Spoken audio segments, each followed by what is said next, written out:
This is Groove Talk with Froggy Style.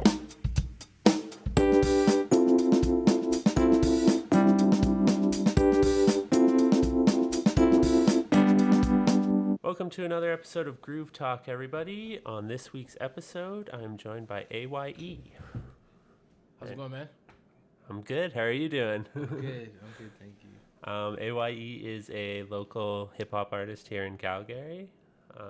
Why don't you tell the audience a little bit about yourself? I'm a hip-hop artist based in Calgary, Alberta. Been doing music for about a long time, but taking things seriously for the past 5 years. Okay. I produce all of my own stuff, and I love making music and sharing it with the world. Awesome. Yeah. So you produce all like the beats and stuff like that as well? Yeah, I produce all my own production, and I work with a small collective of musicians in the city, and we kind of usually I'll lay the groundwork and extend it to some musicians, and they help me build it from there. Okay. Yeah. Cool. That's awesome. Mm-hmm. So I feel like you've been kind of gaining a lot of like traction this year. You just came off with a album release last year, right? Mm-hmm. But I think it was the CBC who wrote that article about like top 10 artists to be looking out for, and you were on that list. So why do you think you were included on that list? Good question. I like that question. To be honest, personally, I couldn't say an exact reason, other than, just maybe being just being myself. Really, I don't know. I can say that I know a couple years ago, I know they did do a somewhat of a similar write-up, and it was acts to listen to before everyone jumps on the bandwagon or something like that. So I know CBC's been they've been keeping their eye out on me. So yeah, I think they just been able to see the progress within the past couple of years, and understand that or know and believe that something's about to happen. So yeah, I don't know, man. Cool. That's my thought on it. Yeah. Do you feel like that maybe kind of puts a certain type of pressure on you, or is it like kind of rewarding and all that's hard work is paying off, or like how do you feel about it, I guess? I feel good. It's definitely I definitely appreciate it, and I'm grateful more than anything. And it definitely humbles me, and it just reassures me that like I'm doing the right thing. And although the small little hub that Calgary has to offer, there are people,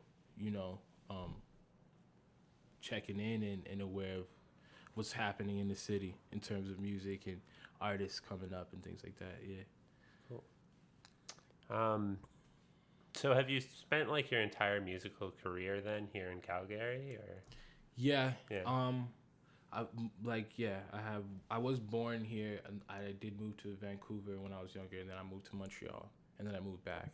Okay. And I only started my music after coming back to Calgary. So yeah. Okay. Spent everything, all my time definitely in Calgary. I did dabble in a little bit of music in Vancouver and Montreal, but nothing serious at all. Okay. So I guess what's your opinions on the Calgary music scene and the Calgary hip hop scene, like maybe even versus those other cities?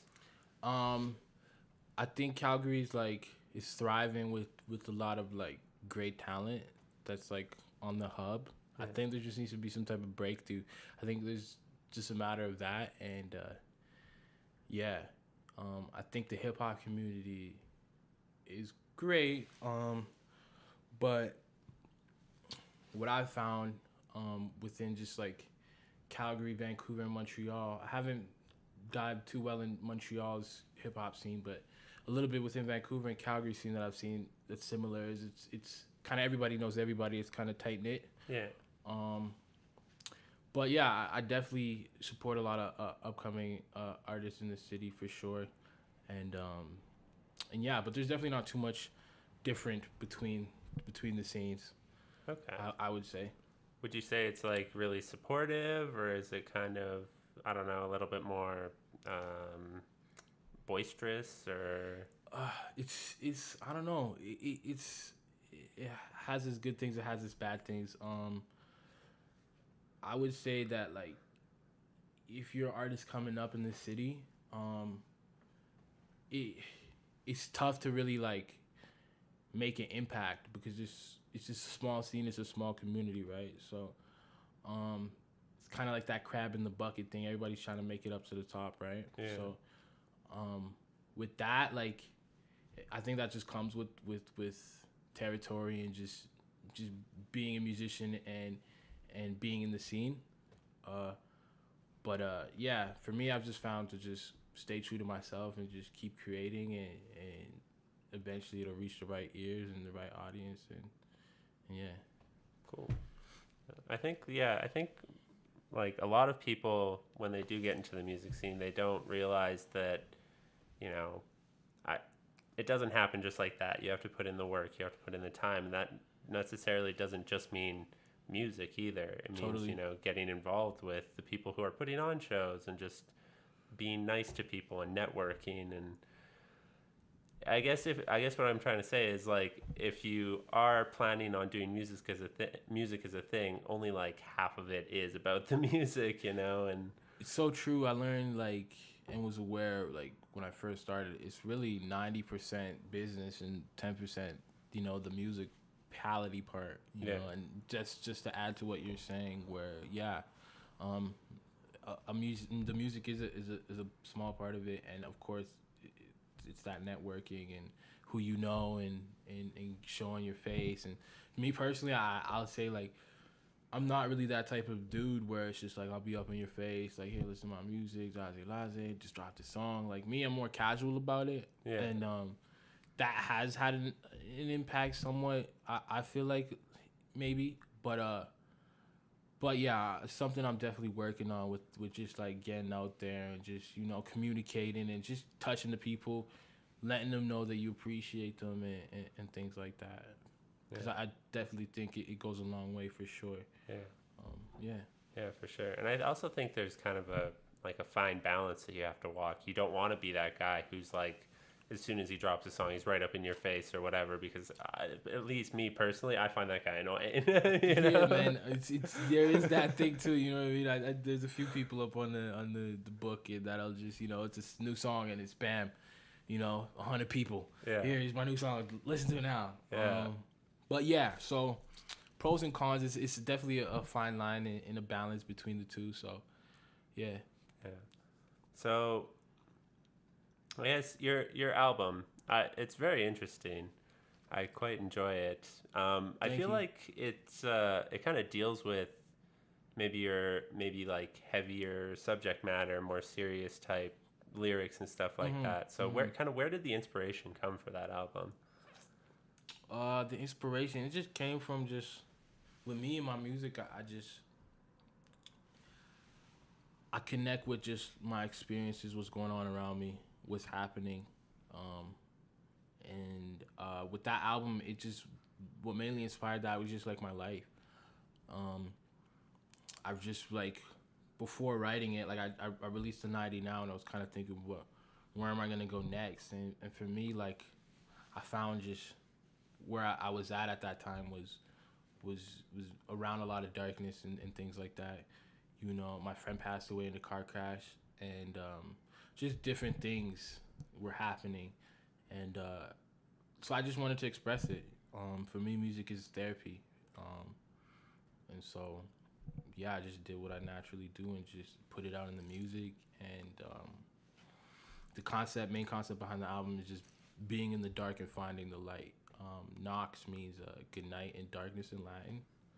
So it's just a play off of that and that concept. And yeah. Cool. Musically, it's very interesting as well. It's kind of a little bit chiller, but it also has like funky synths to it and stuff like that. So like, where did that kind of come from, I guess? Was it just playing around and you kind of stumbled upon it, or did you have a vision for it? The production, yeah. on the production end, I was just me musically, like on the production end, I'm like inspired by so many different things. For this album, I kind of just wanted to touch on a wide spectrum, but at the same time keep it like honed in. So there is a little bit of different sounds. It's like it's cohesive, but at the same time, there's a little bit of different subtleties to it, I guess you could say. Yeah. But with like the sense and stuff like that, it's just, I don't know. I don't know. I guess in the beginning of the album, there's definitely more of that eerie darkness tone to it, and as it goes and you progress, it definitely opens up and brightens up with sounds and just the whole vibe of the whole album. But I don't know, man. I just go with what feels good, what sounds good. Cool. Yeah. And on the album, you opened it up with a prayer. Mm-hmm. Yeah. So what was kind of your intention behind that? I guess I'm curious. That's a good question. Essentially, when I did that, my music, I go off of like inspiration and just like, I don't know, things come to me. I couldn't say there was an exact reasoning behind it, other than the fact that I felt with the whole concept of the album, that it's like,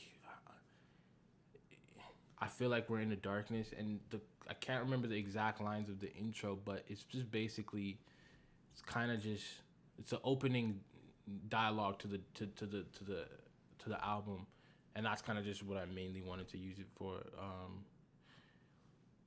Yeah. Okay. Yeah. So are you like a religious person then, or a spiritual person, or? Well, I had a feeling that, like, of course, just being the opening like thing in the album, that people may presume that, you know what I mean, I may be a Christian rapper or something like that. But for me, I'd say I'm more spiritual than religious, you know. But yeah, I respect and I love all people and religion and stuff like that. For me, I've experienced a few different religions, so and like I've been to church when I was growing up, Sunday school, things like that, being in the choir. So it's not something that I'm not familiar with or anything like that. When I was younger as well, my mother introduced me to a Muslim gentleman named Mustafa, and he took me to the mosque several times, and I learned a little bit about Islam and things like that. And so yeah, religion's always been around, but I'm not very, very religious. Okay. Yeah. I mean, I feel like I probably sit somewhere in a similar category. Like, I would maybe consider myself spiritual, but I can definitely respect religion as well, as, you know, as long as it's not taken to an extreme. And definitely, yeah. but there's obviously some beautiful things about religion, you know. So definitely. I think to each his own. Yeah. A lot of times I'll have conversations like with coworkers or friends and stuff like that, and yeah, man, I think religion is a beautiful thing. I think just when it's brought to the point of division, you know what I mean? When you're then picking sides and things like that, I think that's when the problem comes up. But yeah, I think religion should be all about peace and love and stuff like that. So yeah, for sure. Yeah. And I think that's what most religions are trying to preach too. Definitely. And it's the people who misinterpret it. Yeah, word. I agree. Yeah. Good point. So I was talking about it with the last person I had on, but we kind of came to the realization that music and just creative outlets in general have made us better people in our lives, like in our everyday lives and interacting with people. Would you say that music has made you a better person in general, or? Well, just to add to what I was saying before, music's always been my therapy. Music's like my go-to. Yeah. You know what I mean? When I'm down, you know what I mean? I put on something to help me, uplift me. You know, if I'm in a good mood, I'm going to put something to just boost that, you know what I mean? Just match that a little bit. Uh, so yeah, it's helped me. It's helped me grow. Music's special, man. I like this. It holds a really special place for me. Yeah, definitely. It's Mhm. definitely a way to get emotions out, whether they be negative, happy, whatever kind of emotions you're feeling at the Exactly, time. and people, same emotions that you think you're going through. There's thousands of other people going through the same thing. So Yeah. it's beautiful to be able to connect with other people and things like that through the music. Have you been able to connect with a lot of people through your music? I believe so. Yes. I think just with where I stand and who I am as an artist. Um, yeah, people have always let me like not extensively, but people have let me know that from one time or another that yeah, this song has helped them, or you know what I mean. I appreciate this topic or what you're speaking on, or some things of that sort. Yeah. Awesome. Do you do you have any other like creative outlets, or is it primarily just music? Music. I started painting like a year ago a little bit. Yeah. I paint actually. I paint my own merch. So I do like shirts and stuff like this one I'm wearing now. Cool. But I just do just like dabble in art a little bit. That's really about it. Yeah. Music and art. Yeah. Yeah.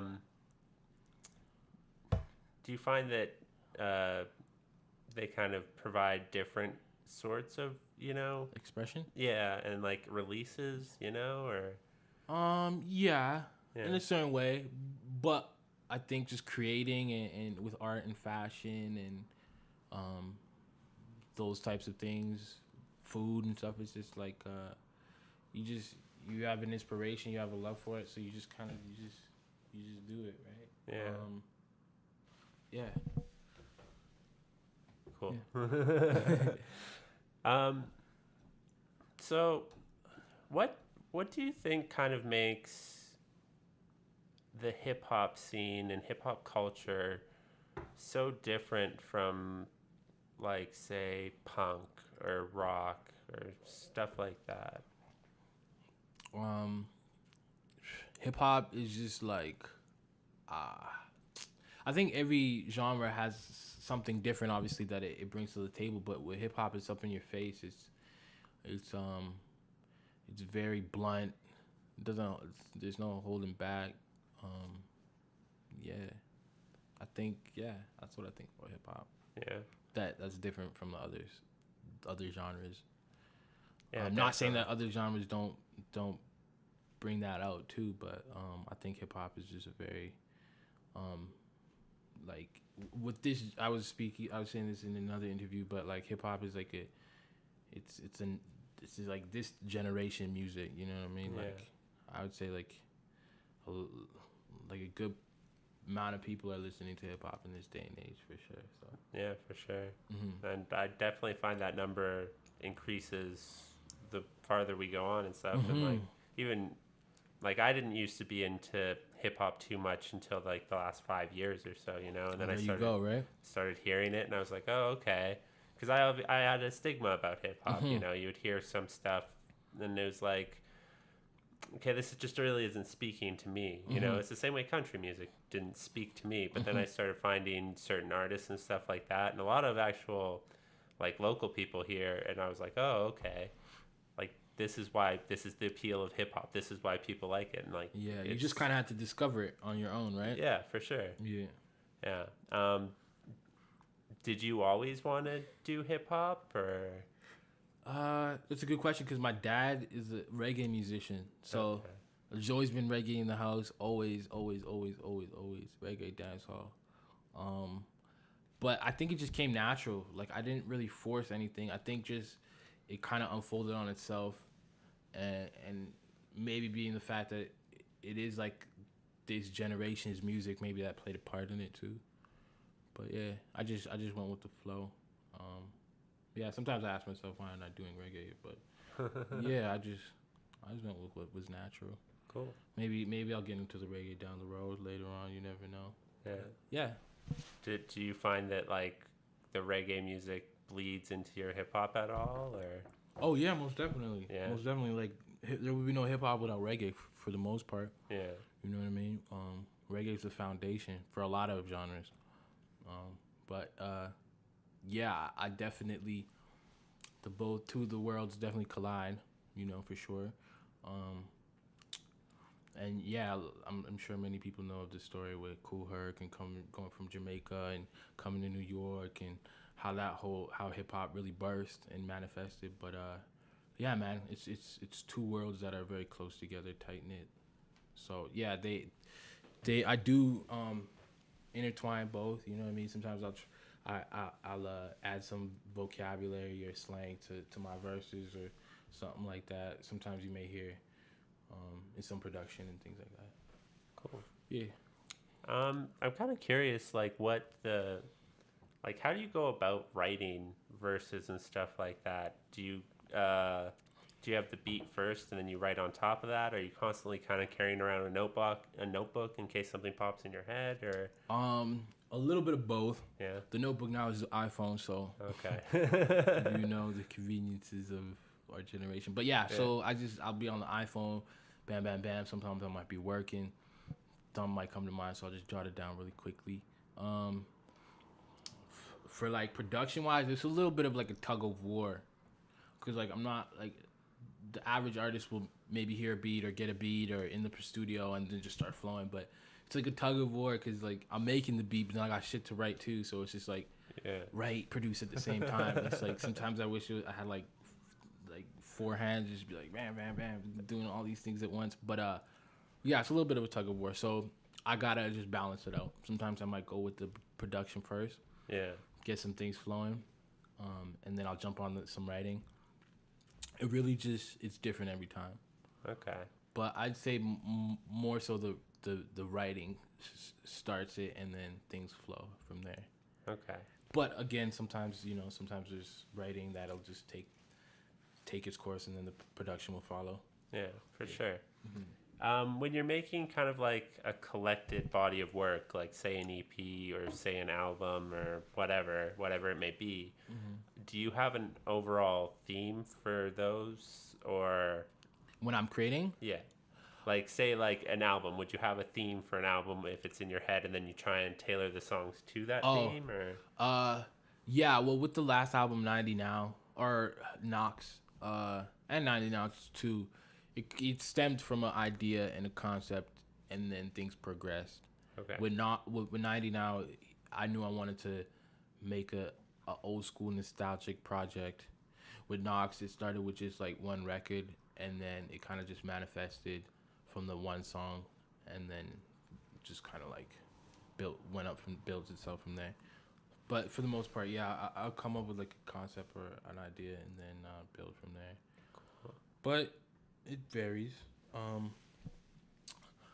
Like I always try and keep an open mind to just creating. I don't want to have like a structure, like concrete way of process of doing things. I always want to be open to the flow of creating and things like that. So cool. It definitely can vary for sure. Yeah. Do you collaborate with people a lot? Yeah, like here and there. As of recent, not so much. Yeah. I like more so people that are just like in house, or like just people that that I know personally or networked with or associates, acquainted with or whatnot. Like if I met somebody after a show or something like that. But I'm not collaborating too much at the moment though. Okay. Mm-hmm. Cool. Are you like? Would you say you're maybe picky with who you collaborate with, or is it just kind of like, whoever approaches you, are you down, or? I'm a little picky. Yeah. I won't lie, but yeah, I'm open to collaborations. The thing is, a lot of it nowadays is just forced. Yeah. So for me, if it's organic, and that's where it's like if I know you personally, maybe I'll be in the studio with my brother or a friend or something like that, and like I'll be having some ideas come to mind, and then something might come from that. But yeah. Okay. So it's somebody who you could probably, if it's not going in a direction that you want it to be going, you would have no issues being like, hey, no, like, let's take this somewhere else. Yeah, like if it's like just I was gonna do a record with was a dude from LA a couple months ago, but we were in the studio and creating, and just like the flow didn't really seem natural. It wasn't going. So yeah, unfortunately, that's not gonna see the daylight. But like, so sometimes things like that happen. Yeah. So I definitely go with the feel. If it's organic, if it feels right, if it feels good, of course. I'm always open to collaborations, Yeah. but with one exception. Yeah. If it's right and it's organic, then I'm cool. Yeah. That's super fair. Like, I think so. Yeah. Do you have problems? Do you have issues giving up the control of the music? So, maybe sometimes.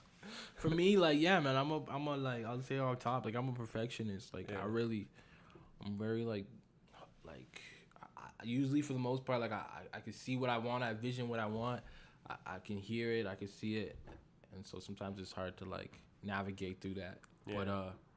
But yeah, like, I do like with that, I do like to think of myself as being open minded and always down to hear ideas and, you know, A and B things. Like with that Knox album, I was working with a friend from Prince George, and he went to engineering school in Toronto, and it was kind of like a cool challenge because he's like technical. He went to school, but I've never went to school or anything like that.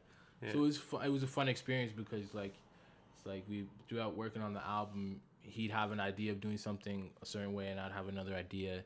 And it would be cool going back and forth, and just with like, you know, I'll usually have the like unconventional way of thinking or doing something, and he'll be like, you know what I mean? Well, no, we got to do it like this way, you know what I mean? Well, this is what I learned in school, type of thing, or something like that. But yeah, you eventually find the medium, you find the middle ground, you know, compromise A and B, back and forth. Definitely with collaborating. And again, maybe which might be why I don't collaborate so much is just like, yeah, you got to be willing to compromise, for sure. And yeah, be it let both creative means express themselves. So yeah. And also while not stepping on each other's toes. Exactly. Yeah. So right now, I'm working on a couple collaborative EPs that should be out maybe by early next year.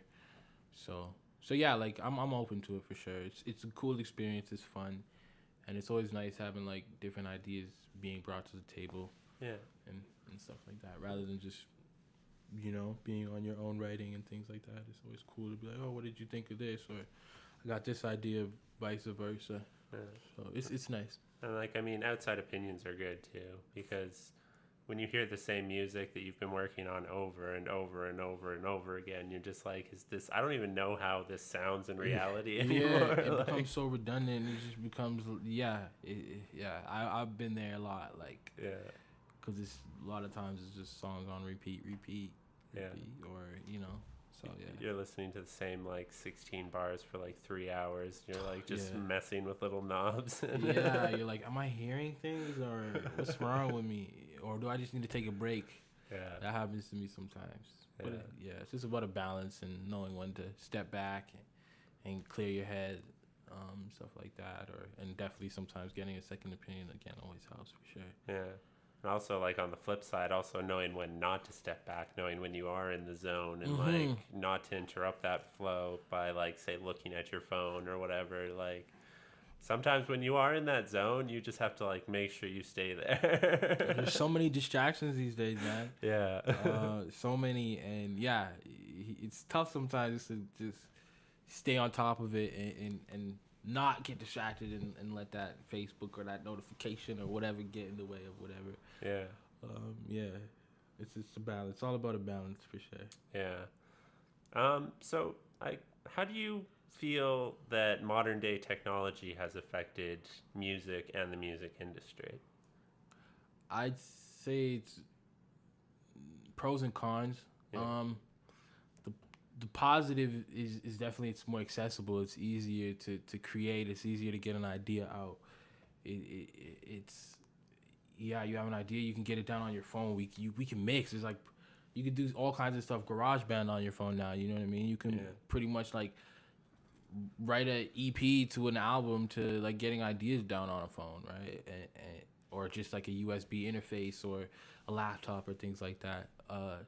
So it's very good in that sense. But again, on the flip side, with that, there's a surplus, there's an overload now with that. So everybody's making music now. Yeah.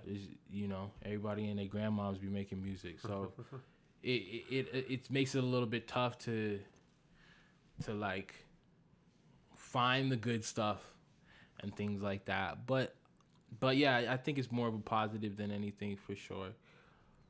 Yeah, it's a beautiful thing, and but again too, it sometimes it can like it being now that anybody can do it, I think it takes away a little bit with like the authenticity, the originality, the of the music, because now that it's so accessible, you don't really have musicians doing chops and chords on lines and stuff like that. And just at least speaking in my realm of community of just genre of hip hop or whatever, it's you're getting sounds, you're flipping them, you're chopping them, you're cutting them. There's not really that as it was back in the day where you'd have to be in the studio with 6 dudes and you got to record that one take, make sure everybody's on par. One mistake and you got to scrap it and do it again. So Yeah. things have definitely changed, but yeah, I think for the positive, for sure. Yeah. But it definitely has made things easier for some and things like that. Like to the point, like you don't even have to do anything. Like I know some like this may be a little bit different, but like I know people have had that argument with like the Serato and just like the regular DJ gear and like how like things are so easy now and just like having the Pro Tools and having like so many plugs just easily accessible. So it's pros and cons. Yeah. Depends how you look at it. Definitely.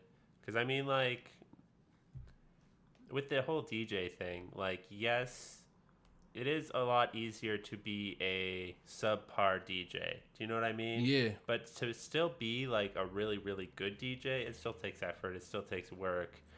But anybody can be a DJ now because with the programs, you can hit a sync button and then you can layer 2 songs together and it's easy. It's too easy. Yeah. To a certain degree. And it's the same thing with the music. Like, anybody could go up on, like, now they have, like, I was just reading or saw something, like, now they have, like, this website or company that'll, like, send you samples to your email. Like, it's like you don't even have to do anything. Yeah. You know what I mean? Samples in your email, you're getting them, you just chop it up, do whatever little stuff there, and then you have a beat. You know what I mean? It's just super convenient, super easy. And I definitely do think that has an effect on the music and how it's put out. Yeah. Because there's so many people doing it and rushing to put things out and trying to stay on top of this never-ending battle of just staying consistent and being out there. It definitely has an effect on the art. Yeah. And I mean, also people, like, you have to flip it around, and it's also on the consumer, because the people who we are making music for now, they have such short attention spans. We live in like a culture of, Vines and Webums, and the shorter the better, those 11-second things. So it's like hard to get people just to catch their attention for a 3-minute song, a 5-minute song. Yeah. And it's like anything more than that and you're pushing it, like. So true. And I felt that effect on that last album that I did, because like I kind of went the classic album approach. Yeah. And it's like nobody has attention, nobody has time for that. Yeah. So it's again just trying to find a balance between keep capturing their attention and holding it enough that they'd want to stay longer. Yeah. But at the same time, if it's too long, they'll just leave anyway because they're gonna want to see whatever somebody else is doing, right? So it's a tough battle. Definitely. Yeah. And I mean, like, me personally, I'm still a fan of those albums. Like, if somebody puts together work that is I love albums. Yeah, and that's the thing is like that's me. That's where I'm at. Like, I feel like I'm an old soul. So like with that whole approach of that album is like I was talking to like a gentleman and he was just letting me know, like, and I realized just like the approach that I went on that album was just so like old school, like, but it's just like the way the world is now, it's just like it's not there anymore. Yeah. It's streams, it's online blogs, Spotify playlists now. playlists. Yeah. So yeah, things are different. It's not about going to HMV and Best Buy to grab that album and being the first to bump it in your CD player. You know. Yeah. So. Like, I mean, I'm the type of person who they'll discover a new band and then I'll go and download the entire discography from that band just to like see what's good, because I don't want to miss out on anything if I like that one song, you know? It's not just about that one song, but so many people, that's it. It's just that one song and it's done. Like, so true, so true. And yeah, I'm glad to hear that there's still people out there like that'll still go and do those types of things, cuz it's unfortunate that our attention is so short these days. But what can you do? Yeah. I mean, so what are your thoughts on the social media side of things then? I think it's good. Again, it's positive. Depends on your perspective, but I think it's more so than anything. It's good. Social media is good. It allows us. Yeah. I don't know, man. I sound redundant saying it, but it's just it's a balance, pros and cons. Yeah. With social media and the internet in general, it's just like, well, if we're talking about social media and connecting with like your fans and stuff like that, then yeah, man, it's good. It's great. It's wonderful. Like, I think it's super cool. Like, to be able to like see what your favorite artist is doing, you know what I mean, across the world or wherever he is at that time. And so in that spectrum, in that perspective, yeah, man, it's good. Social media is good. But if we're talking about like internet and things like that, and just everything being so accessible, I think it's a good and bad thing, because at the same time that we're so connected in this social world, in the social realm of things, I think we become so connected that we become disconnected in the real world. So for me, that's really where it is just, yeah, things are so accessible. You're reading so many headlines within a 5-minute span that, you know what I mean? How can you decipher which is a real news article and which is a satire article or something like a joke or whatever, right? So there's that to it. So, yeah. We're definitely not designed to like know what's going on all across the globe, you know? Like, we're designed to be in our community of like yeah, like, to be honest, when like there was a certain point for me with social media and just like Facebook where like, I don't know, I can't put a date on it, I can't put an exact time frame, but it was recently like where like, yeah, like even just like the just shit that's going on outside in the world, like in North Korea or like in the Middle East, like Syria and things like that, and even in just America alone, like I felt like there was a time where even just on social media it wasn't so accessible, but like now I just feel like it's like a floodgates, like you're seeing everything, like you know what I mean? And just with what you're saying, where it's like you be connected with your community, you're usually connected with just your community. Now there's so much going on, and it's like right there in front of our face, right? Yeah. So it's like it's a little overwhelming. At least for me, there was a certain point where I was a little overwhelmed by it and things like that. Like just from like, for example, like the Alton Sterling like incident where he was murdered by police. Like just seeing that, like you didn't even have to be there, but like you're there pretty much by looking at this video. Like it's just it's like, you know, it's pretty heavy. So it's good and bad at the same time too. So yeah, definitely. It's all about a balance. So that's what life is, right? That's gonna be my word of this interview, is just balance. Balance. You know what I mean? Yeah. That's like the word of my life. So that's what it is, really, for me as well too. So yeah, it's in everything you do, it's all about trying to find that balance. Too much of anything is good for nothing. Is something that I heard. Yeah. Once upon a time, and stuck with me. So yeah. We need the darkness for the light to exist. So definitely. At one point, like even while writing that album, I embraced it, but to a certain extent, where it's just like I didn't want to embrace it fully. But at the point that I'm at, like after releasing this album and working on it, it's just like, yeah, you need the darkness for the light, and there I wrote this record recently that will be coming out soon at some point, but this is a record that I wrote called Beauty and the Pain, and it's just like embracing, the darkness and the pain and the suffering that you've been through, because it builds character and makes you who you are. A lot of people want to run from that, but you just gotta fully embrace it and just acknowledge it and be aware. And because sometimes people, like, there are people that have things so easy in life that if something happens to them, they wouldn't know what to do, right? Yeah. So I'm glad for the things that I've been through, and the experiences that I've lived, and things like that, because it's definitely made me who I am. And at a certain point, I didn't want to speak about certain things or even want to acknowledge it, but through growth and self-awareness and reflection, and just, you can get there, and I'm just humbled and grateful that I was able to for sure come out the other side, you know what I mean, with the light, and yeah. Sure. It definitely makes you a stronger person. It makes you a more real person. It makes you a more enjoyable person to hang around with. Like, for sure. Because they're the people who have gone through stuff are the most interesting people. Mm-hmm.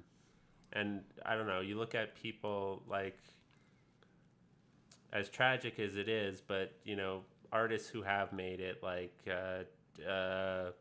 Chester Bennington from Linkin Park, and rest in peace. Yeah, and the guy from Chris Cornell from Soundgarden and stuff. It's like, these are perfect examples of people who, like, they're not struggling anymore physically, like they probably have all their needs met and stuff like that, but they're still struggling mentally. Yeah. And I think that's, the story of our lives is, people get to that point and then they realize, like, oh, this isn't the ticket to happiness, you have to be cool with who you are. Yeah, definitely. And that's definitely what I've been going through, just as an artist and an individual. So and I embrace it. I love it, because I'm at where I'm at now, and I can put it in the music and share it with people, and hopefully it resonates in the way that, they can take something from it in a positive way. And if they know somebody going through the same thing, or so on or so forth, they can pass that on, or, for me, it's all about communicating and talking about things. A lot of time, like, I feel now more than anything, it's all about just keeping things to yourself, and like, I'm gonna handle it on my own, and I can do this, and you know what I mean. But really, it's like, you can't, you can try, and you may pull through, but it's just so much easier, and it's just so much more. It's nicer when you can speak about it and have somebody listen and hear you out, and embrace you and whatnot. I think in our generation, that humility is like shunned upon. Like, no one wants to, like, go that level, or like touch on things that can be somewhat like humiliating for them. But like, I think personally, and what my dad is always like let me know, is just like, humility is okay. Like, it's fine.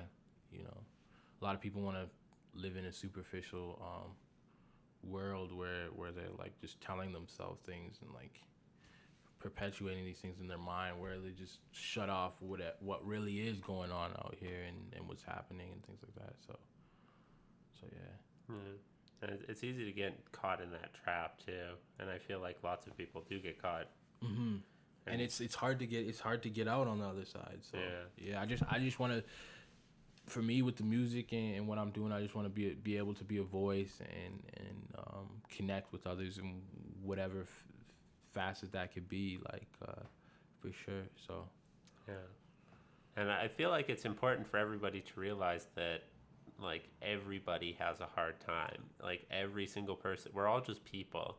So, like, anything that you're experiencing and all your thoughts, that other person is probably experiencing those exact same things and those exact same thoughts, but just differently, because they're different. Yeah, but, like, exactly. We all experience a lot of the same things, but in different ways. Yeah. Right? And so when you break it down, it's like, we're the same, but we're different too. And I was just having this conversation with a coworker the other day, where it's just like, if you look at it, we're so much the same, but at the same time we're so different too. Yeah. It's weird, but yeah. Yeah, and I think what makes us different is our experiences and how we go through life and what has happened to us in our lives, and that's shapes us as who we are as people, For sure. and that's kind of why it comes right back to balance. It's like that's why you need the good things and the bad things. I said that's gonna be the word of the yeah, day. Yeah. definitely. Yeah, man. So is there any like kind of local artists that you're really into right now? Really into. Yeah. I couldn't say. Not but there's definitely artists I'm supporting. There's definitely people that I vouch for, and you know what I mean. Sincere, I believe you had it recently on here. Yeah. My brother, it's Jab. Who else? Lyric. Is another fellow from the city. Yeah, he's been on the podcast too. Yeah. Dope. Who else? Who else we got? That's all I could really say right now in Calgary that I can think of. Yeah, my homie Max Julian. There's a few. There's a handful. Yeah. Yeah. Do you find a lot of support from these people, and like, are you guys very supportive of each other? Or? Yeah, I'd like to think so. Yeah.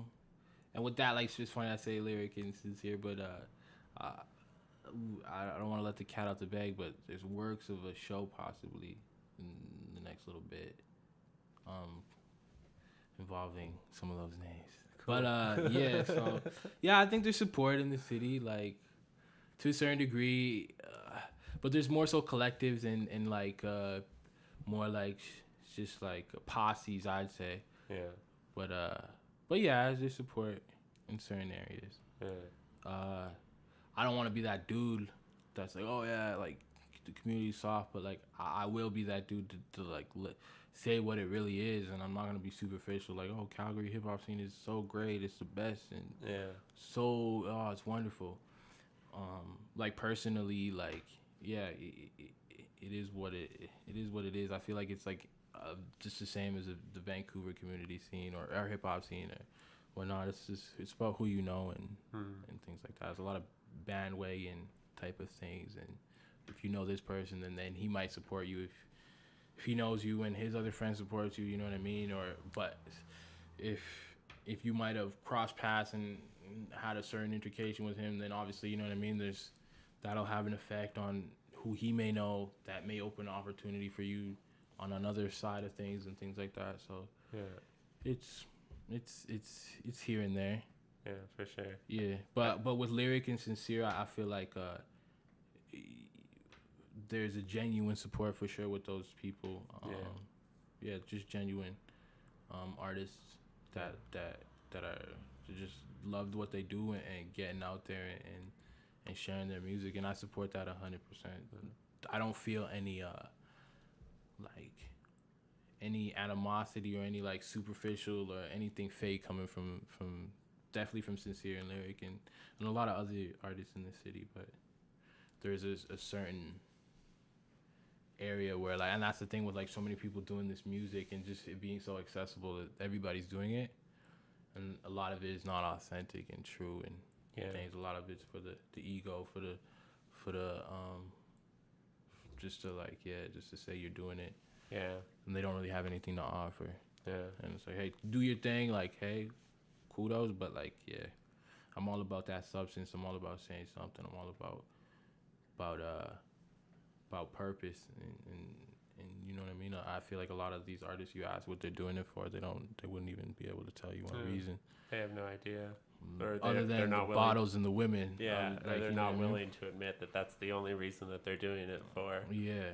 But I feel like the authentic music, at least, you can tell when it is authentic, and you can tell when it is for superficial purposes.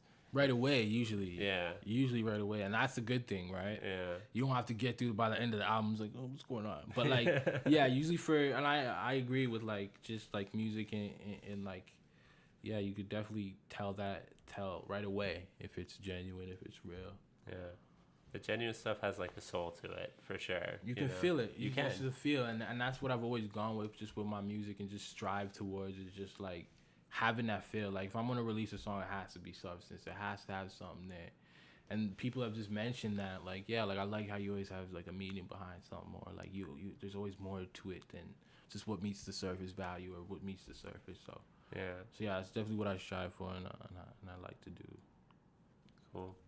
And I mean, like, I think I told the story on one of the other podcasts, but I mean, I made some songs one time, and I made a song and I used all samples, and it was a decent sounding song and it sounded good by the end of it, but like that soul part, that like that me in the music wasn't there, and I hate that song. And like it's a decent song, like objectively it's pretty good, but I like other songs that I actually wrote like way more, like way better, and you can just tell, like I said, there's like that soul in the music. That's what, like, I don't want to give away my whole thing, but like that's what I'm doing right now. That's what with my music right now. It's lacking substance. It's lacking. I'm so glad you made that point, because there's so many producers doing that. Yeah. And they'd say that that's theirs. Yeah. Too. Like, oh, I made this. You made it, but couldn't have been made with an exception of these few variables, or you know what I mean? These artists. So how much is it really you? Yeah. But that's a whole different argument. But yeah, man. I think it's just like sorry not to go off track, but like, yeah, I'm just trying to, like, with my music, make sure like there's that always there. Like that's why I'll reach out to a guitar player or whatever. Like, yeah, I can go in and do the little keyboard blah blobbles or whatever, and sometimes you can do that and it's okay, and you still can carry that substance, but it only gets to a point where you can emulate and copy and try and do all these things, and you whereas you might as well just get the real thing, you know. So that's definitely what I'm doing with my music now. Is, you know what I mean? I'll always work with a few musicians on my records now, just to make sure that that's there, along with the lyrics and the content and stuff like that too. Cool. Yeah. So are you working like a little bit more like with analog instruments now, like guitars and stuff like that? Or? Yeah, like with that last album, I worked with my good friend Ben Gould. He did all the guitar on that album, and I worked with a choir. I worked with on a couple songs, a Vocal Latitude Choir. They're based out of the Unorthodox Church off 16th Avenue. I worked with a gentleman named Freddie Naruse on trumpet. He laid the trumpet for the Knox record. So yeah, not necessarily like more analog, like more analog. Yeah, exactly. Yeah. Sorry, I kind of got confused with what you were saying, but yeah, definitely more analog, more realness. Yeah, for sure. Yeah, that's cool. Like that's like where definitely the soul of music is. Or yes, it's weird because you'll write something on on your computer, you'll lay down a synth line or whatever, and it sounds good, and then you quantize it, and you put every note on the beat, and as soon as you do that, you're like, what the fuck just happened here? Like, this sounds so much worse. Yeah, right? Quantizing, stay away from that guy. Yeah. Keep up, like, that natural feel, like, those imperfections are where music, like, that's where good music is made. Sometimes, like, I'll catch myself, too, where, like, because you'll lay, like, something down on keyboard, or, like, you'll be laying something down, but through the DAWs, you can, like, lay it down, and then you can go in and pick it out. Yeah. So sometimes, like, I gotta catch myself where it's just, like, I'll lay something down, and then I'm, like, trying to quantize or, like, make sure everything's on beat, and then, but it's just like, no, you don't want to do that, because you're just losing your whole feel. You laid that down, that was something right there. So, yeah, you definitely want to share that with the world. Don't cover it up. Yeah, it's the scars and the beauty marks are nice. That's what that, you know what I mean? However you want to look at it, like the little imperfections, they're good.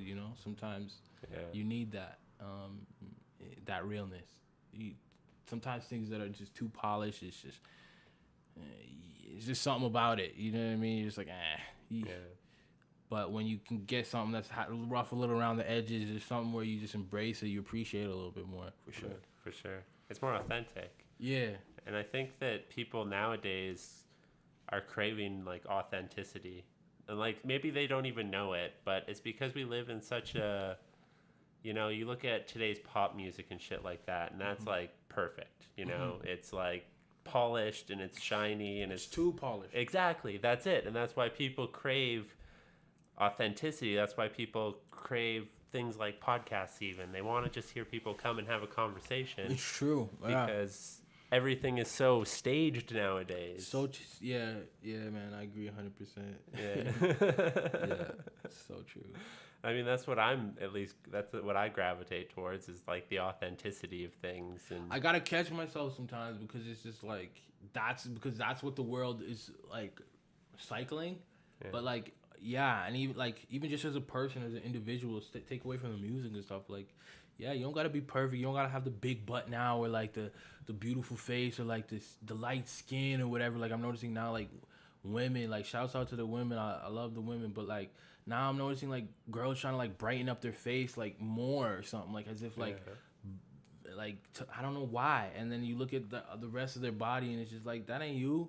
Yeah. Like, come on, be you. Be rough around the edges, freckles or acne, whatever. It's beautiful, Yeah. A lot of the real thing is embrace the real thing. Yeah, for Don't sure. run from it. Being comfortable with who you are is probably the most attractive thing that you can do. That a lot of people don't embrace. Yeah. Like, so many people are just like, oh. And again, that's the I'd say a con or a negative with the social media thing, but yeah, I think it's just like media in general, not even just social media, but there's all these stipulations and expectations that society thrusts forth on people, and most of them are unrealistic. And totally, and that's kind of like where I'm at with my music, is I've noticed where like I just want to kind of counteract that, like with my whole brand and what I represent is just like you're just being yourself. Like there's this thing that I represent in Visionaries, where the concept is just like looking within, knowing that everything starts within. As soon as you look within yourself and start there, everything will just unfold naturally. Like you there's so much that where we don't look inside, that we're always busy like looking outside, looking at like validation, acceptance, and things like that. But yet we're not even accepting ourselves. Yeah. But as soon as we accept ourselves, you can soon realize that people will begin to start accepting you for who you are. Yeah. So it's unfortunate that in our society that there's all these things being thrown at you from media, radio, TV, books, movies, this list goes on. But yeah, my thing is just about being yourself. Knowing that we're all extraordinary. My backup band is called The Extraordinary Gentleman, and even at one point my name was A Young Extraordinaire.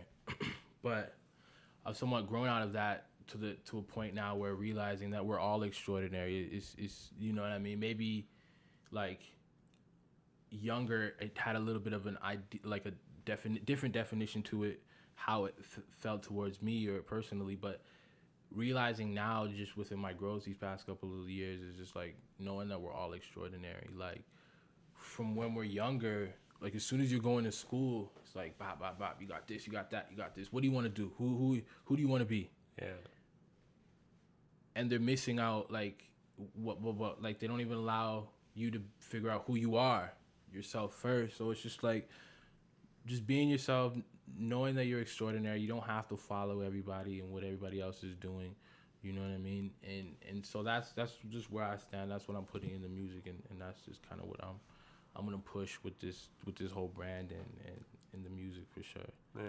And I think we need that. We need people who, like, yes, they want to do music stuff, or yes, they want to do podcasting, whatever it is artistically that you want to do.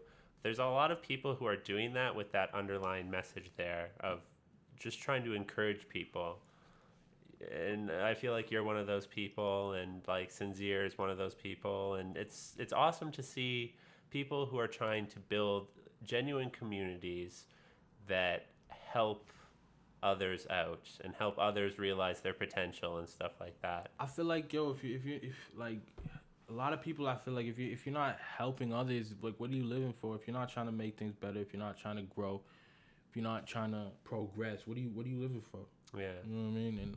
And I'm not knocking anything or anybody or whatever, but it's just like, yo, like we gotta find purpose, and if I can help somebody find their purpose, then that's all. That's enough for me. Like I appreciate that. It's those little things, you know what I mean? It's not the material things for me. It's not the money. It's not the how much record plays, how much record sales. It's more to it than that for sure. It's deeper than the rap or whatever. Like you know, I'm not here to say I'm the next biggest rapper, and you know what I mean, and follow me, and you know Calgary sucks and all that. It's just like you just gotta embrace who you are and what you represent, and just run with it. Follow your heart. Yeah, man. Yeah, for sure. Like, because I feel like at the end of the day, it's about reaching people and, you know, getting your message out there. And I don't know, this world's hurting, you know. Like we're like, yeah, man. We don't gotta like sugarcoat anything, man. We're in a point right now in life where it's a fine line. It's thin ice we're walking on right now. I feel like, and we don't even have to talk about the politics. We could talk about the people. You know what I mean? And it's just like like those are just two little topics. You know what I mean? There's so much that we could be talking about, but yeah, if I can help with just people with just again just finding themselves and growing and learning and not having to feel that they have to look up to somebody and follow in somebody else's steps or shoes. They can make their own footsteps and follow in their own, do their own thing. You know what I mean? Then I know I'm living with a purpose. I'm living for something. You know, my whole thing is no, I'm not trying to work my 9 to 5 and go party on the weekends just because I have 2 days to myself. Like I'm gonna take those 2 days and try and do something with them. You know, and in whatever way it can be, because like even from the music, like yeah, right now a lot of my creative outlet is through the music, but there's so many things down the road that I envision and see myself doing, but like yeah, music is definitely the catalyst to that, and will help me to get there, but yeah, man, the world is some right now, so it needs as many people, authentic people right now, and these as many people just willing to speak up, be open-minded, and just bring out that love. Like a lot of time, like right now, I feel like there's a lot of hate in the world, and we could speak on it right now. Like I know recently, just yesterday, there was a rise going on in Charleston or Charlottesville or something. Charlottesville, yeah. And that's like right where that, like there's a few names, like I believe that's pretty close south. So it's like yeah, like the waters run deep over there, yo. So it's like to see what's going on over there and the circumstances and the repercussions and like the consequences of just like what's going on, and even looking at how like the police are handling certain things. It's amazing, man. It's eye opener, and I think we should all use these things not to just make statements and just bash whatever side we want to bash. I think we need to be open in conversations with like trying to do the right thing moving forward, not repeating the cycle and perpetuating this hate, because there's so many things that are out here to divide us, and more now than ever with just the president in America. It's just like it's out there. It's okay to like, you know what I mean? And I think with that president and him being in the White House right now, it's just definitely it's creating something. It's lighting a fire again, in a certain way. Yeah. And so I think the best thing for us right now is just to try and communicate with an open dialogue, and just be open and not trying to judge or anything like that, because there's two different sides and things like that. Like there's more sides more now than ever. There's you know, it's racial, there's gender, there's so many things, right? Yeah.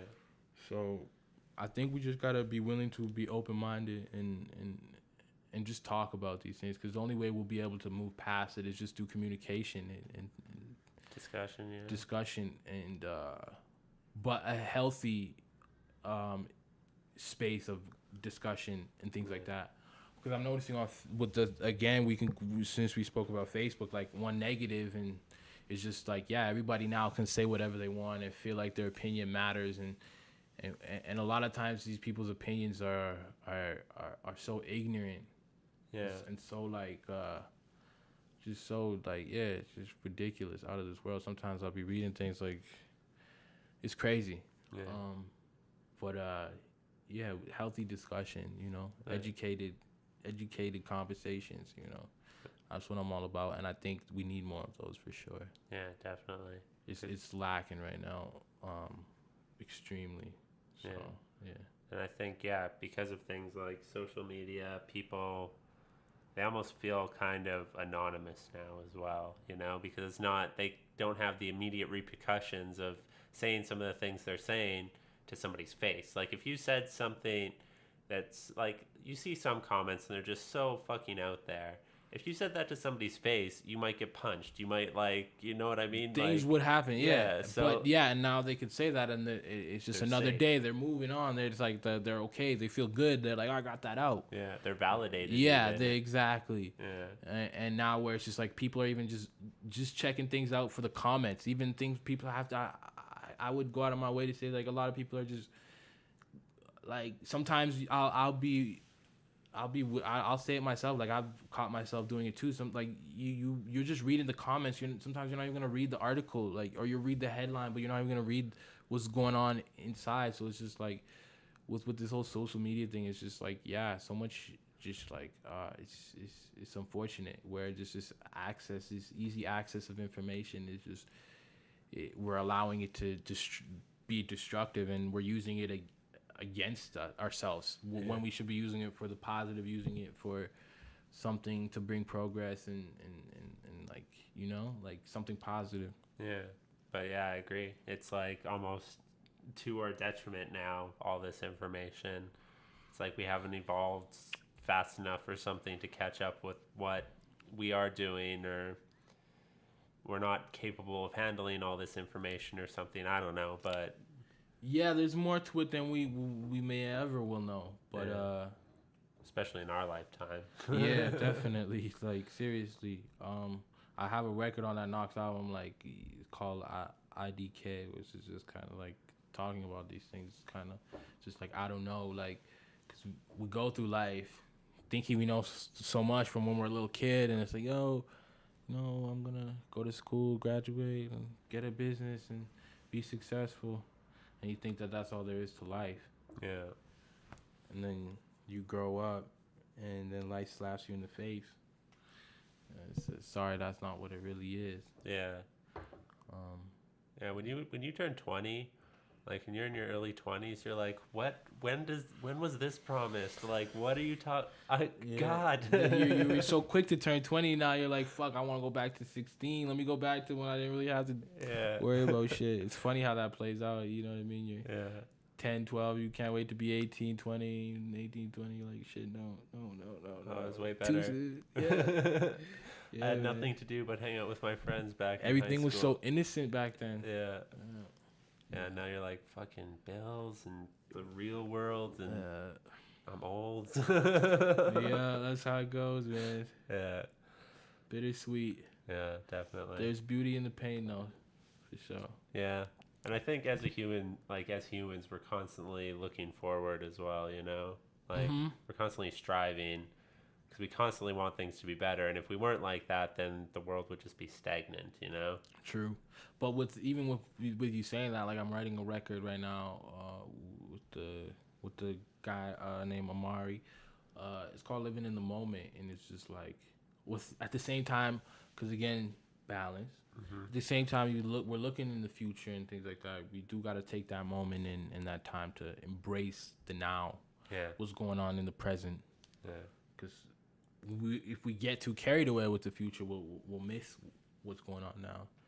And I partially do think that may be what's going on right now. I think where so many people are thinking about the future, and you know, with where their life's gonna be 10 years down the road and things like that, and they're not thinking about the now, how life and what's life offering right now, and if you deal with the current, then you know what I mean. The later can be taken care of down the road, but yeah. It's all about the balance, though, for sure. Yeah. I think I saw something. It was on the internet, but it was like, if you're obsessing about the future, that's called anxiety. If you're obsessing about the past, that's called depression. Something like that. I thought that was like, yeah, okay. Like, I could see how that would be a thing. Yeah, no, I agree with that. That one holds some weight because there's people that I know, and I can be anxious at times too. Oh, yeah. Or deal with that, and I've dealt with depression and things like that. So it definitely holds some weight. That says something for sure. Yeah, and I think like the majority of people, if they're being honest with themselves, at least, have dealt with some sort of anxiety or some sort of depression in their lives. And that's the thing though with society is, it's like, no, don't talk about it. Talk about your latest cool this or your cool that. Like, no, don't talk about the difficult stuff or the pain or that type of thing. But yeah, man, it's okay. I think I'm gonna be the voice to let people know that like it is okay to talk about your pain. It's okay, cause we all are going through things, and like I have a line in the first record on that album called Good Night where it's just like. We're all dealing with stuff, like really, like, and some people just don't want to talk about it. Yeah. So, but it doesn't mean that they're not dealing with it. It doesn't mean that they're not going through it. At one point, I didn't really want to talk about it. Yeah. At one point, I didn't even look at myself as being depressed or associate any of the traits to myself. Yeah. Probably because I was just maybe being superficial. Maybe I was being a little out of it. I didn't want to look within, you know. I didn't want to take that time, but gratefully I was able to do that, and through time and just like I said before, just patience, I was able to get there for sure. So. It takes a lot of work and a lot of mental fortitude and being willing to put yourself in uncomfortable situations and feeling uncomfortable feelings, and people usually shy away from that, right? So it's hard. It is. But it's definitely worth it. It's rewarding, man. Yeah, like and that's what the catalyst for that record, Beauty and the Pain, because it's just like I was like thinking, it's just like all these things that I've been through and I had to deal with. It's like, am I gonna let that defeat me, or am I gonna rise above that? And we all have choices in life, you know. So constantly we all have choices, and it's just like I wasn't gonna allow the darkness to just overtake me and just, you know, hold me victim. I was like, I'm gonna rise above, see the light, and I'm gonna pass the light. You know what I mean? Because it doesn't take anything to does, you know what I mean? You don't need thousands of dollars to pass on some knowledge or some experience or some guidance. You know what I mean? Mm-hmm. Although there are some people that are definitely making money for doing those things, but like you shouldn't have to. Like I feel better just being able to help through music, whatever the case may be, just a conversation, like, you know, like even with this conversation now, like there's so much that can be done just through conversation and open dialogue that it's cool. I think we should be open to it for sure. Yeah, for sure. And I think honestly a lot of people, like in today's day and age, are actually just fundamentally really bad at having conversations. That's that social media thing. Yeah, right? Exactly. Yeah, right. But like you try and have conversations with some people face to face, and it's just like they freeze, or they just don't know how to keep it going, and like, to be honest, I used to be one of those people, and then I did a podcast and it was like, oh, okay. And you were able to figure it out in somewhat of a different way for yourself, right? Yeah. I used to be a terrible conversationalist. I used to be that person in the bar who would, like, somebody would talk to you and I'd be like, yeah, okay, cool, and then just sit there quietly and but just through the avenue of the podcast, you're able to kind of I forced myself to do smash that it on the head and take it by the that's awesome, man. Kudos to you. But like, also now being better at conversations, you realize how many people suck at conversations, and it's just they're not willing to discuss things in an open and honest and unbiased way. They're too invested in their ideas. They like connect their self-worth to being right on certain things, which is really bad. That's where that social media comes in. Yeah, It's one of those negatives. and I think Stay away from that. Yeah, and I think that's why what's happening in Charlottesville is that, you know, it's these people who are connecting their self-worth to these ideas, and that's why they're so vehement and violent about it, is because if they're wrong, or if their idea is wrong, then they're wrong and they're a failure. You know what I mean? Like, that's why, to touch back on that one record, IDK is just like, yeah, I'm just saying in the hook throughout the whole time, y'all don't even know. Like, just it. That's all I'm saying. Just very simple. Because, you know, I just had to hit it with a very simple, basic approach. yeah. But, like, yeah, so many people in this day, like, they feel they know everything. They're so right. And, like, just again with the social media and, like, yeah, it's all about me, what I think, what I believe. That's the truth. That's what it is. That's the end all be all. That's the facts. And it's like, nah, that's how you feel. That's your opinion. That's okay. I accept that. I respect that. No, I don't hate you. No, you're not a whatever. You know what I mean? If it comes down to something like very ignorant or whatever, you just gotta like pray for that person. You gotta just, if you can help them open their mind in a different way through conversation again, then that's a positive, right? But it's just like hate isn't gonna do anything. Like, No. you know what I mean? You gotta meet the hate with some love, and that's what I'm all about right now. And I don't want to sound cliche. I don't want to sound like, oh, you know what I mean, like on some superficial shit, because there are a lot of people that are preaching this love and what it's all about, but they're not really living by it. It's more of a superficial thing. It kind of, it's what's on the top, but you know what I mean? It's what they're dressing themselves in, but it's not what, like, who they really are, you know? So yeah, I just want to make sure that I'm preaching that love and putting it out there, because really right now in the state that we're in, we need it more than ever. And it's easier. It should be easier to speak with love, but it seems like right now it seems like it's easier to meet people with hate and just like, and it's only gonna make things worse. So Yeah, like hate met with hate just creates more hate, obviously. yeah, So we want to put love out. We want to put understanding out. yeah, We don't want to put more hate out into the universe. exactly. Like, so with all those people that were marching, you know, yesterday, they're labeling them white nationalists, whatever. Like, I forgive those people. You know what I mean? They just don't know no better. So you know what I mean? We don't gotta meet them with just more hate. We don't gotta like talk down on them. We don't gotta, you know what I mean? If you know better, do better. Don't stoop on their level. Yeah. You know what I mean? And to the people marching on the opposite side, I would tell those people that they should have handled things in a different way. To be honest, you know what I mean? Like, but yeah, like I forgive those people. I don't hate those people. You can't hate those people. You just gotta wish them the best, and hopefully through life experiences and things that they may go through, they'll be able to see things and the way that they should and whatnot. Because again, our mind can play tricks on us. You know what I mean? So you just gotta hope that they're met with an experience or something that allows them to open their mind and their perspective on things like that. Yeah.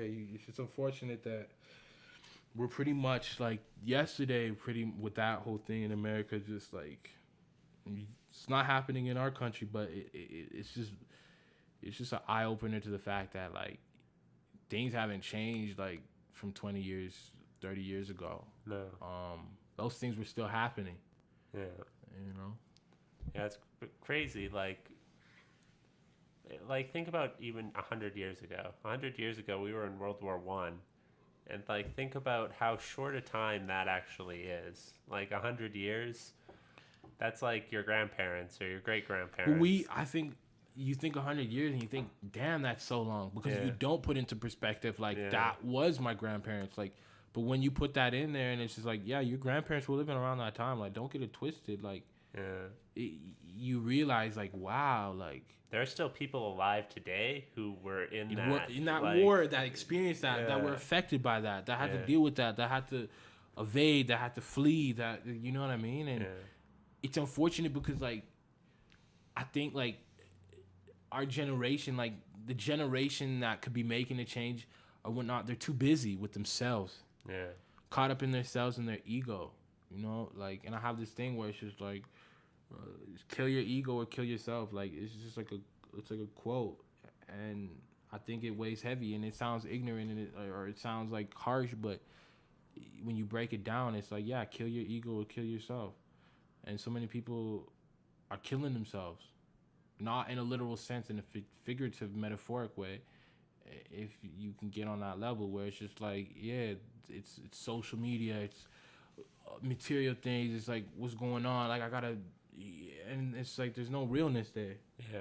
It's like, I gotta buy the house, I gotta buy the car, I have to have the family because this is what I'm supposed to do. This is what society tells you to do. Exactly. But I'm just here to say, like, nah, just be yourself. Yeah. Follow your heart. What I've found just through my experiences is following my heart. If I've listened to everything that anybody told me, I would not be happy right now. Yeah. Somebody else would be happy. Yeah. You know what I mean? For me. And you want to be happy for you, so it's been a journey, and it's about the journey and the destination. It's not just about the destination. Yeah, it's definitely all about the journey. Like, but it's funny because they have quotes out there talking about it's not about the journey, it's the destination. Yeah. And they're lying to you. Yeah. You know what I mean? And it's what they want you to go hang up on your wall and shit like that. Yeah. Nah, it's not the case. Yeah, it's like when you do finish, like, it's obviously really gratifying to finish something and to have that product, but if you're not having fun while you're doing it, then what the hell's the point? You know, like, it is all, I totally agree with that there. Yeah. No, I think just positivity, man. So that's all I want to be able to just put out there. Yeah. And I'll just say it over and over and over again because it's important. And like like we have been saying, there's just too much hate and a lot of hate nowadays, and it's just not productive. No. So hopefully, like, honestly, like, there's still people, like, when you look at Donald Trump, at least, he's like 78 years old. He's like as old as my grandparents. So what would, like, think about your grandparents running our country and how crazy that would be. Like, it's insane. Yeah. When you break it down like that too. Yeah. And that's one thing I'll be having conversations and arguments with like my parents even and things like that. Yeah. It's just like we're not in that. We're not. It's a different time. It's a different age. Yeah. We're not doing things the same way that you guys were doing it back then. Yeah. You know, and it's gonna continue to change. Yeah, I'm sure. Because the way we were doing, the way that you or myself are doing it now is not gonna be the way the kids and the people are gonna be doing it 10, 20 years from now. Yeah. Things are always changing and evolving, and we gotta be willing to change and evolve with it. Yeah. I'm sure, like, the kids nowadays who are, like, 5 or 10 years old, when they come up, they're going to be saying the same thing about us, being like, you guys. Exactly. And I, like, even being in it, like, I have to remind myself of being in this moment. It's just like, remind myself, like, there will be a time where you have to let yourself know that, things will be moving differently, and you just got to try your best to move with it. Don't move against it, you know? Yeah, for sure. You don't want to be the people on the wrong side of history. No, man. No, you don't. Yeah. So, do you have any things coming up or any final things you want to say, or? Not too much. I'm just like, I just recently got the Allen Slade Juno Masterclass top 10 finalist spot, so I'm super proud with that. Oh yeah, and you're also nominated for Hip Hop Album of the Year by the A.Y.E Music Awards. Yeah, Rap Recording of the Year got Knox. So hopefully I can take that home. That would be a blessing. Not too much other than that. Working on lots of new music. Yeah. Just trying to stay busy, and just keep creating. I have like a super unique creating process. So, but yeah, I'm just ready to share some new music. Got a couple EPs in the works, possibly a couple shows down the road, and find out in a month or so if I get that top 3 spot. And yeah, just keep it moving, man. Cool. I do not have any shows concrete as of yet, but there are a few things in the works. So yeah. Cool. Well, thank you very much for being on the podcast. Thank you for having me, man. This It was was a lots of pleasure. fun. Yeah. It was a pleasure. Cool. One love.